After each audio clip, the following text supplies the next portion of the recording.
Lorsque nous arrivons au village de Huaxi, on aperçoit des rangées de villas soignées, un grand centre culturel et sportif pour les habitants et un hôtel 5 étoiles pour les touristes. Ici, les familles possèdent même des voitures de luxe. Ce village ne ressemble à aucun autre.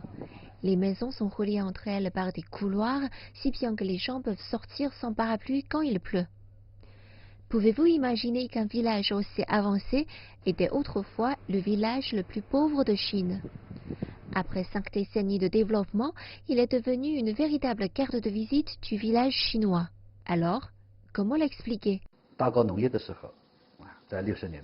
Dans les années 1960, au moment où nous avons commencé la réforme agricole dans le village, l'ancien secrétaire du Huaxi, Wu Renbao, nous a encouragés à innover sans cesse. Après avoir résolu le problème de la nourriture, il a étudié les moyens pour les résidents locaux de s'enrichir. Alors que le pays n'avait pas encore commencé à encourager les habitants à créer des entreprises, Huaxi a fondé sa première entreprise, ce qui a transformé nos paysans en ouvriers.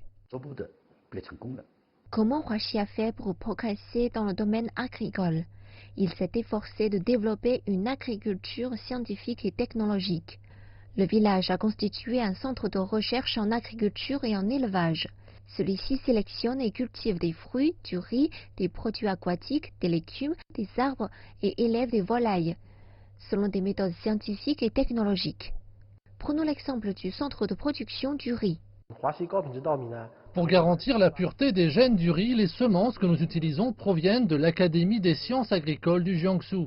Ensuite, nous avons sélectionné les semences en les immergeant dans de l'eau salée et en avons éliminé environ 30% qui sont celles de mauvaise qualité. C'est ainsi que nous garantissons le rendement et la qualité de notre riz.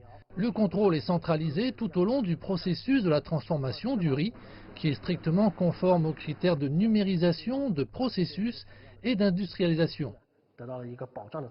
Après avoir fait des progrès dans l'agriculture, Huaxi s'est investi dans le développement industriel, ce qui lui a permis d'accumuler du capital. Puis le village a fondé le groupe Huaxi et s'est étendu aussi dans l'industrie des services, le fret maritime, le tourisme aérien, le stockage, l'investissement financier et la technologie. Huaxi propose deux méthodes de transformation depuis 2004. D'abord, c'est le passage de la quantité à la qualité, puis celui du travail manuel au travail intellectuel.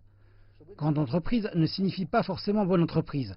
Au lieu de faire attention aux chiffres d'affaires, nous nous concentrons plutôt sur la production par habitant. Après plus de 10 ans, avec la transformation et la modernisation, nos ventes n'ont pas augmenté, elles ont même diminué. Cependant, la production par habitant a augmenté, donc nous payons plus de taxes. En 2018, Huaxi a versé 1,48 milliard de yuan à l'État. Le secret de la réussite du village de Huaxi consiste en une vision à long terme, associée à une grande capacité d'adaptation aux situations nouvelles. Espérons qu'il saurait encore inspirer longtemps d'autres villages et entreprises sur les moyens de parvenir à un meilleur développement.